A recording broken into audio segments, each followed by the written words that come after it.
Now we can open it to discussion. Take questions and take a stack. Questions, comments? Yes, sir.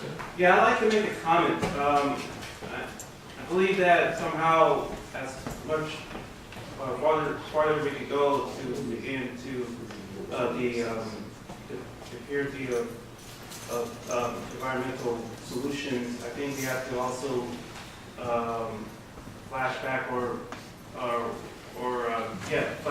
say, to the Industrial Revolution, how that pretty much came about, because that was pretty much the starting point as far as industrial industries of cars, industrial industry of rails, and as well as the invention of electricity, through houses and buildings and sewage. Well, sewage was long been invented in the medieval.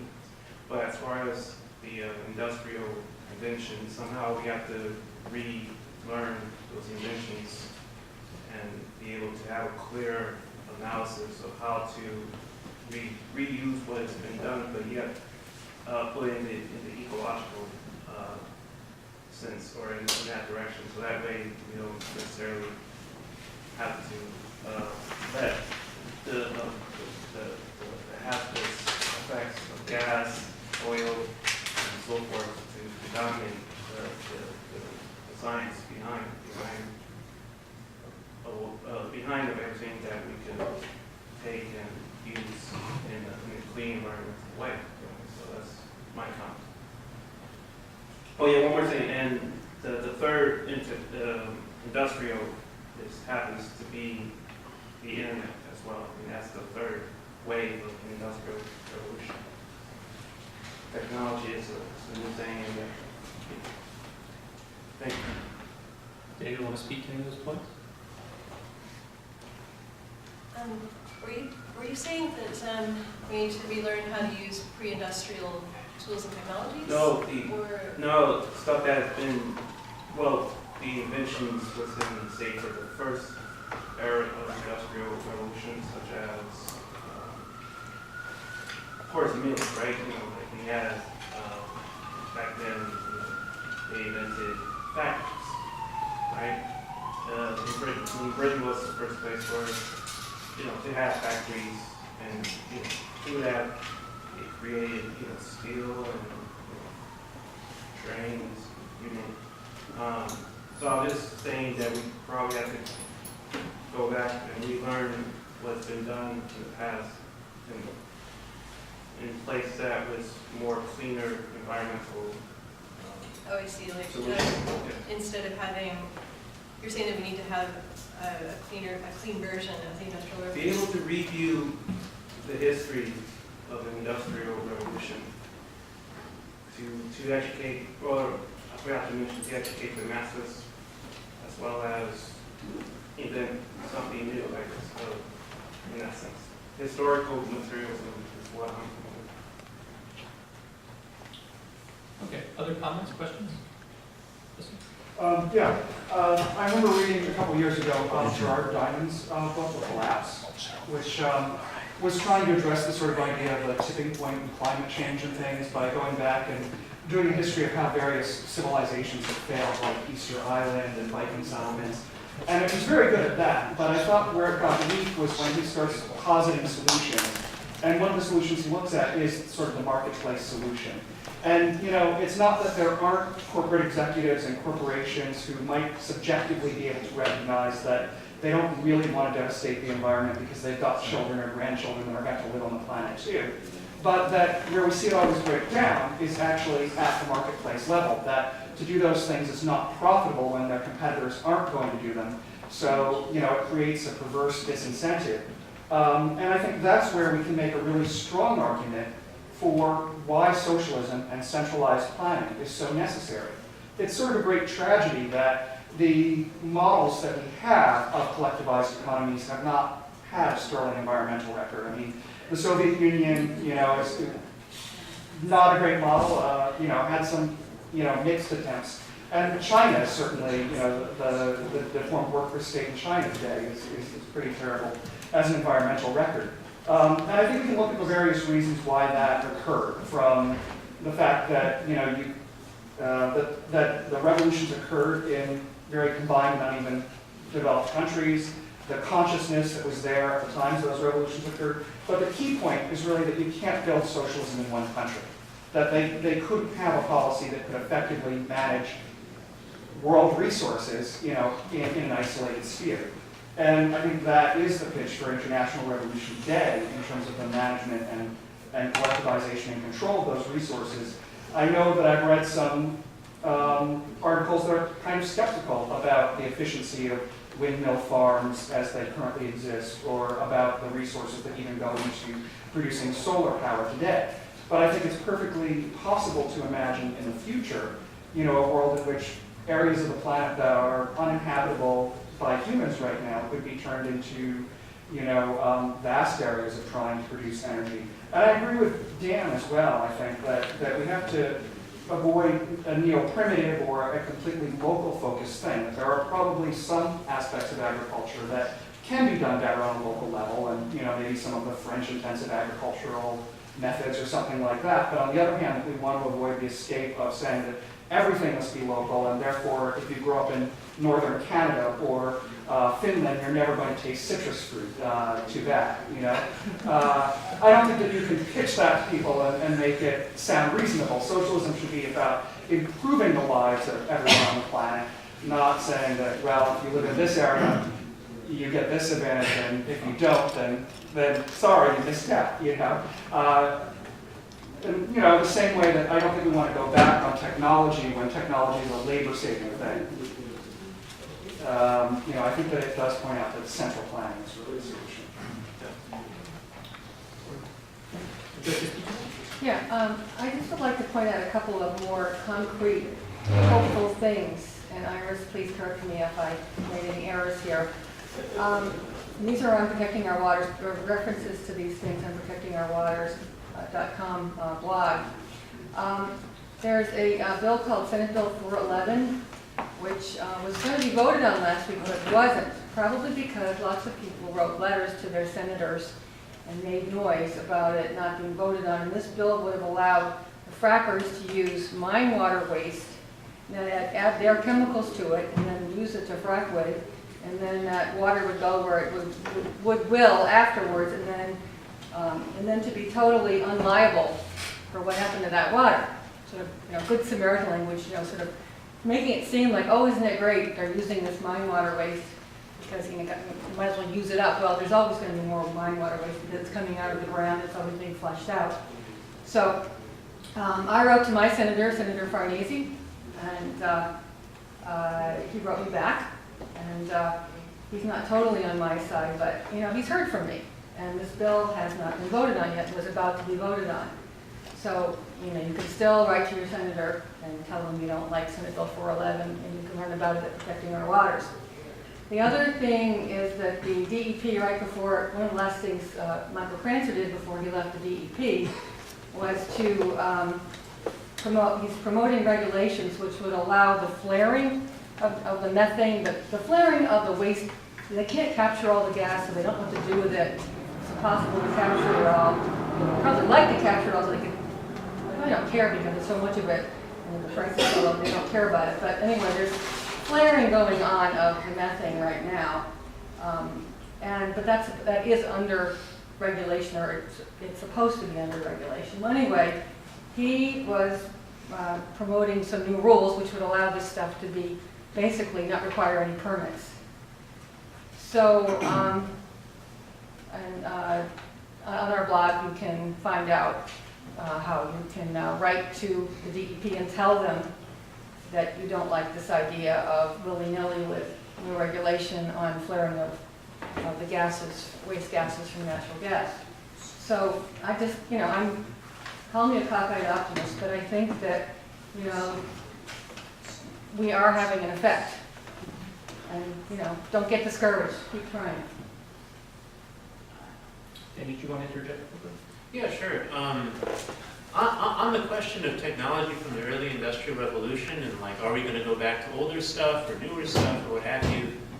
I guess first off, I think there's definitely a lot of older stuff that we are going to want to revisit, like other older technologies of agriculture and so on. But I think one of the main things to keep in the top of your head is that there are so many ways to organize life that we literally, if we had several billion alternative planet Earths and had billions of years to try them all out, we wouldn't have time to try them out. I mean, just to justify this, a webcomic I tend to read, the guy, he has a what if section, and someone asked him, you know, what if you were to read all the possible Twitter tweets, you know, that you could over, how long would that take you? And he first calculates how many possibilities there are in just using letters in the English language, and it's like 10 to the 200th, which is a huge number. Then he goes, no, let's just use words that have meaning in English, and he used information theory to decide that. And it's still an enormous number. It would still take an individual 10 to the 46th power, which is, again, more than just to read that list. And it's just of 140 different characters. Now, why do I relate this to technology? Look at nature, you know, you can see that it's I mean, there's a similar, you could measure it in a similar way, but it would be an even more enormous number, right? So we are never going to run out of ways of trying to organize life. If we are repeating the same thing and it's not working, it's not because we've run out of ways of doing things, it's because of something fundamental about our society that is preventing us from trying something new. Yes, sir. Yeah, I guess I'd like to make a point by way of an analogy. Imagine that the government tried to tackle the problem of crime. And the new idea is that we're going to introduce a crime tax. So instead of arresting the criminals, it's now okay to commit a crime, provided you pay a tax on it. You pay tax on the value you illegally obtained. So for example, ordinary theft, 20% tax. Robbery, 30% tax. Armed robbery, 40% tax. You probably think that's a crazy idea. Insane. It wouldn't help in any way. And I would like to think most people outside of this room would also think that's a crazy idea. Ironically, this is pretty much the same idea as the ruling class puts forward in regards to the environment. They introduce or suggest carbon tax. An idea that admittedly they know is not going to reduce the amount of emissions, it's just going to tax. And the more you pollute, the more money you have to pay in taxes. This is the way the ruling class imagines to get control of the damage to the environment. It is an insane idea. It is unworkable. It is crazy. And yet, it is the only idea they can come up with. Why? Are they crazy? No. It's because they are inherently incapable of coming forward with a rational idea that transcends the economics of the market. They can only think in market terms. Their only solution is basically within the same framework that got us into the mess in the first place. And I think this points to the solution as well, that we need to go beyond the framework of capitalism and the market if we really want to save the planet. Yes. We actually, we're one of the few organizations, and this is one of the few settings where I'd be so vocal and say that Food and Water Watch, we actually oppose the idea of a carbon tax. And I also just wanted to return to something that Dan had mentioned and the previous commenter on the inherent inadequacies of capitalism coming to a head in the environmental catastrophes that we're dealing with today. And Dan had mentioned that we wouldn't want that these catastrophes might actually only fuel capitalism more because they create more markets. And we're actually, I just wanted to mention that we're seeing that now. That not only does the financial industry support things like fracking because they make a quick buck up front, but they also support extractive technologies because they it's one of the few instances of them showing a long view of it, because when fracking contaminates our water supply, and when climate change changes our global water sources and depletes our global water sources in a way that makes water a commodity, they win. And we know that our enemies in the financial industry are looking at water as a commodity and envision, and this isn't conspiratorial or conjectural, this is based on their white papers. They envision a world where we ship water around on tankers. So they're giddy about climate change and giddy about the possibility of water resources being depleted to the extent that it does become a commodity because it opens up a new market for them. People have raised such interesting and disparate sets of points. It's hard to just respond to one. So I'm going to just kind of add to the discussion, basically. And from where, jumping off from where Sam just was, I think it's very interesting to look at corporate behavior at this moment. And what we're seeing is an incredible concentration of power with these energy industries. And I mean, I'm sure you all know about the Koch brothers and how they operate and how they created the Tea Party, and you know how important they are in the way that this whole debate is developing. But it's not just the Koch brothers and Exxon and those companies. There's also companies that are investing in the infrastructure that are profiting like crazy. And Sam was talking about the water, privatization of water. The company PBR Resources that partnered with Aqua America, which is based in Bryn Mawr, to evict 32 families from Riverdale to build a water withdrawal facility for fracking. I saw a sign yesterday in Macomb County at a compressor station that says PBR Resources. Compressor station is what pushes gas through the pipelines. So they have their tentacles in water and gas and infrastructure in both cases. Similarly, Kinder Morgan is a company that is building the tar sands pipeline. Same corporation, turns out to be building the Tennessee gas pipeline. Same corporation, when I was in Texas, I looked at a compressor station there, and these compressor stations are causing nosebleeds and all kinds of health impacts and climate change. And the sign on the compressor station in Dish, Texas is Kinder Morgan. So we're really fighting an industry that's actively changing form and consolidating. And I think that the other part I wanted to talk about is on a practical level and on a theoretical level.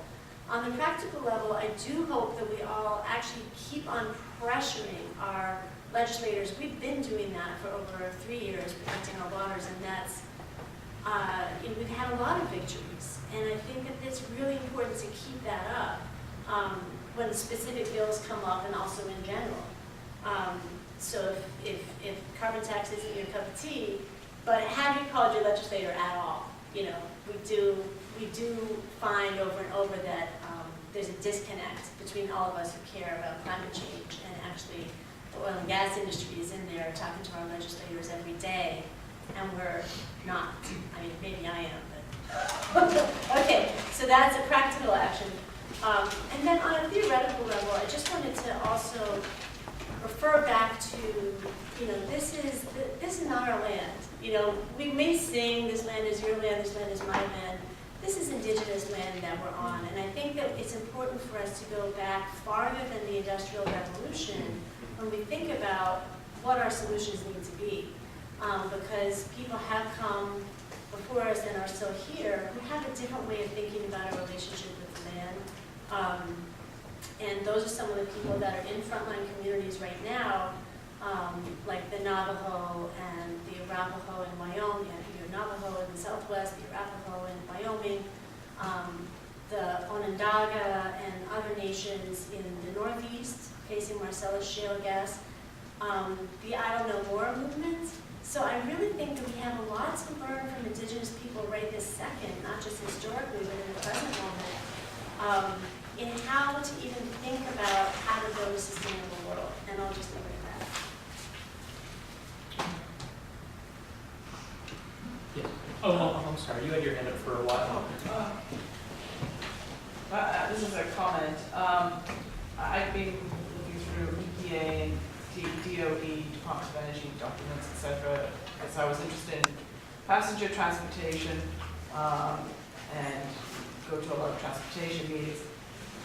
And I'm trying to find simple, straightforward information to be useful at these sorts of meetings, particularly for the kids, the middle school, the high school, the college kids, planting in the seeds. And one thing I'm mulling over, and I'm talking about with friends a lot, is, and I'll share, keep working on it, but is the idea we're going to use, no matter how much we sort of, we need about 100 quadrillion BTUs in the US. That's how much we use, 2011. I mean, it can be reduced if we change our lifestyle and how much industrialization we use, how much technology. But if I'd like to try and get people to think about their calorie diet, we are told we need 2,000 calories a day. Or do we really need 2,000 calories a day? So I'm trying to draw some analogies because I keep seeing, the same people showing up at these meetings, and I want to get the kids, my neighbors, to sort of grab hold of the ideas. So I'd like to, start exchanging and, some ideas where we can simplify maybe some of these really difficult, dark, horrible numbers into what can I do today? I do know that residential and passenger transportation energy consumption is about 1/3 of the total number, about 30 quadrillion BTUs. So residential, that's my house, my apartment, my thermostat, my choice of how I move around. And that's something, because there's a lot of dark stuff that we have to deal with, and I'm here to help. But there's a lot of people out there who don't want to get involved. But they can turn the thermostat down. They can choose to walk to a bus stop, etc. And maybe we could share some of that, sort of the basic facts or the helpful facts, at these meetings. Yeah. Iris, did you want to speak? Just a very short response to that. I just wanted to encourage you to get directly in the classroom and do that education, because one of the other things we learned yesterday in shale country is that the natural gas industry, the frackers, are getting direct access to elementary schools right now. And they are going straight to the kids and saying, this is great, this is so exciting, the propaganda machine is in full swing. And they're also going to the grown-ups at the same time and saying, we want you to sacrifice so that we can export to China and Japan. And they're actually spinning it now where exporting is good. I mean, they're so quick to say to change their story after all these years of saying it's American and it's clean and it's abundant and it's ours. And now it's like, we have to save Japan. Poor Japan. Japan's gas is under our soil. So they're changing their story really fast and getting easy access. And so getting into the classrooms and demanding that our positive alternatives and our realities of the real impacts get into the classrooms. There's not that many things more important than that. Thank you. And Dan, did you have something to add?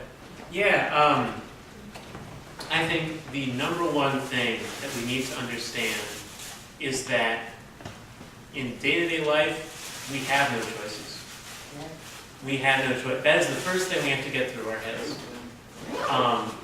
Actually, there was a very good response, I thought, to not Occupy Wall Street as a whole, but David Graeber specifically, by this guy Andrew Kleinman, who's a Marxist in a different group. And he said, the idea of Occupy Wall Street was to create a new society starting in Zuccotti Square. The idea being that if you act as if you are free, you will become free. And one of the most important things to learn is that that doesn't work. And that you are not free. And that you do not have choices in data. And like you have choices between cyanide and electrocution, but you don't have choices in a meaningful sense. Capital controls all the elements of our life. They control the terrain within which we make choices. How we get to work, what we eat, how it's made, how we work on the job. These workers who are part of the gas extraction process, they are not committing suicide because they have a choice. They're committing suicide because they do not have a choice other than to do what they are doing. And that is what workers around the world face. You might be able to move from one part of the world to another, but you're still enslaved by capital. And I find it so profound because if these guys were to take control over their immediate workplace, they would still be stuck. Because what are you going to do? You take over a polluting factory or a gas extraction? What are you going to do? Like you can sell, all you can do is now sell this on the market. If you don't take control over the commanding heights of the entire society, you can't change the way you're living. So one of the questions about why there is no fight, why the fight back is so small right now, the answer is, I mean, one of the key answers is that there is no organization that is sufficient for people to join and get involved in and build that can actually look at the society as a whole. And in case you're wondering, I'm talking about a revolutionary party. If you do not have a revolutionary party, you can't even begin to think of or discuss these things. And we have very tiny little grouplets which are great, and I'm helping to build one, which is why I'm in one. But if we do not, in a certain sense, actually, the movement creates a party, but also the party creates a movement, because it creates people's capacity to think beyond, do I use the thing that uses natural gas, or do I use the thing that uses petroleum, or do I use the carbon tax, or do I vote for Bush, or do I vote for Obama? These are all dead-end decisions. First we must realize that in this society we are slaves. Secondly, we must realize that this society is dependent upon us. And from there, we can find a way out. Otherwise, we're going to face a disaster that is beyond anything that humans have experienced.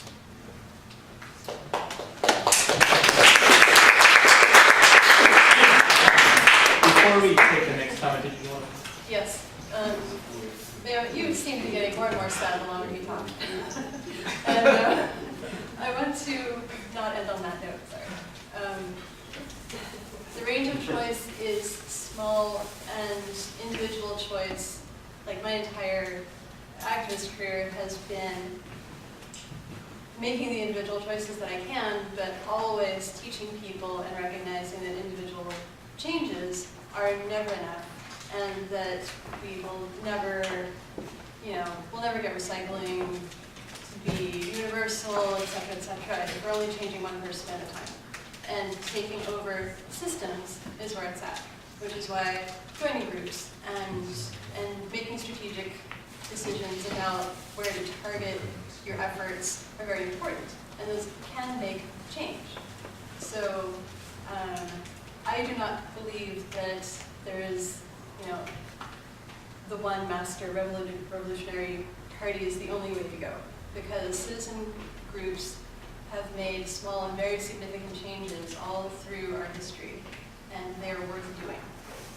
So when you're in schools and teaching students about change and how to make it, yes, individual choices are good, but they are very limited in scope.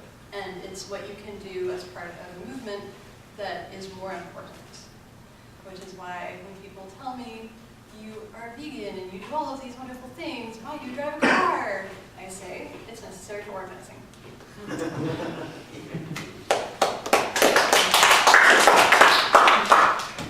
Yes. Okay, I just thought that, I mean, I don't know if Revolutionary Party is the way to go, but it does seem that sort of capitalism obviously is not working, and that individual choices are great, but yeah, but I mean, ultimately the system